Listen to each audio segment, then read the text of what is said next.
वैशाख महात्म्य 28वां अध्याय।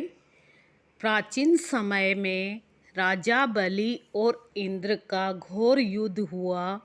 इंद्र बलि को जीतकर फिर धरती पर उत्थे ऋषि के आश्रम में गया।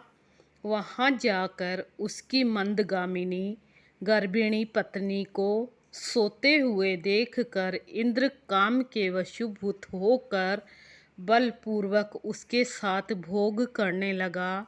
तब गृहस्थ बालक ने अपने पैरों से योनि मार्ग को ढक दिया, जिससे इंद्र का वीर्य पृथ्वी पर गिर गया।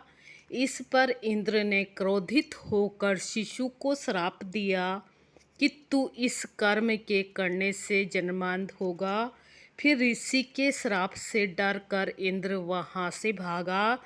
उसको इस प्रकार भागते हुए देखकर ऋषि शिष्य हंसने लगा। तब वह लज्जा के मारे मेरु पर्वत की कंदरा में जाकर छुप गया और वहां बैठकर तप करने लगा।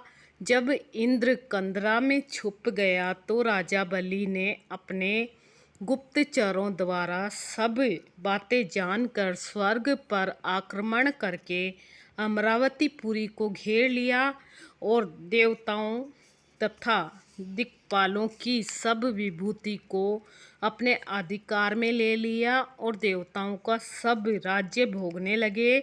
तब अग्नि आदि सब देवता दैत्यों से दुखी होकर बृहस्पति जी के पास गए और उनको सब वृत्तांत सुनाया और कहा कि राजा, बिना हम सब देवता अनाथ हो गए, सो आप विचारिए कि स्वर्ग के राजा इंद्र कहाँ गए और कब आएंगे।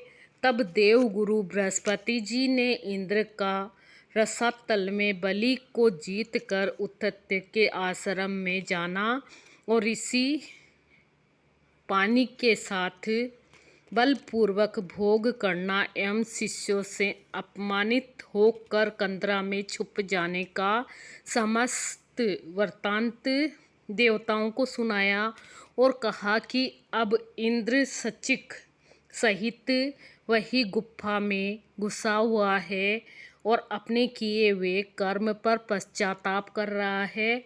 तब सब देवता उसी कंदरा में पहुँचे और उसमें बैठे हुए इंद्र को देखकर सब उसके बल और वीर्य की प्रशंसा विख्यात स्त्रोतों द्वारा उसे प्रसन्न करने के लिए करने लगे। सब देवता कहने लगे कि हे देवताओं के स्वामी, आपके बिना दैत्यों ने हमको बड़ा क्लेश दिया है। हम स्थान भ्रष्ट होकर फिर रहे हैं। अब आप चलकर शत्रुओं का दमन करो। इंद्र कहने लगा, पर स्त्री गमन के दोष से मेरा बल, वीर्य, यश, मंत्र शक्ति, विद्या शक्ति सब नष्ट हो गई है।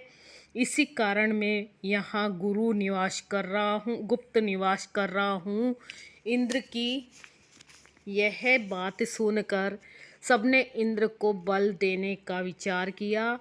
बृहस्पति जी ने कहा कि हे इंद्र, अक्षय तृतीया को, जिसमें स्नान आदि से मनुष्य के हजारों पाप नष्ट हो जाते हैं और बल, वीर्य तथा ऐश्वर्य बढ़ता है, इससे तुम इस दिन स्नान आदि करो। बृहस्पति जी के ऐसे वचन सुनकर इंद्र ने अक्षय तृतीया को स्नान दानादि वैशाखोक्त धर्म किया एवं इस भक्ति तथा मुक्ति देने वाले धर्म कार्य से उनके बल, वीर्यादि सब पूर्वत बढ़ गए तथा पर स्त्री गमन दोष भी नष्ट हो गया। तब वह पूर्वत देवताओं से शोभा को प्राप्त हुआ और दैत्यों को जीत उनसे अपना अधिकार प्राप्त कर अमरावती में प्रवेश किया। तभी से वह अक्षय तृतीया जगत में प्रख्यात है। 28वां अध्याय सुनाया मैंने। जय श्री कृष्णा।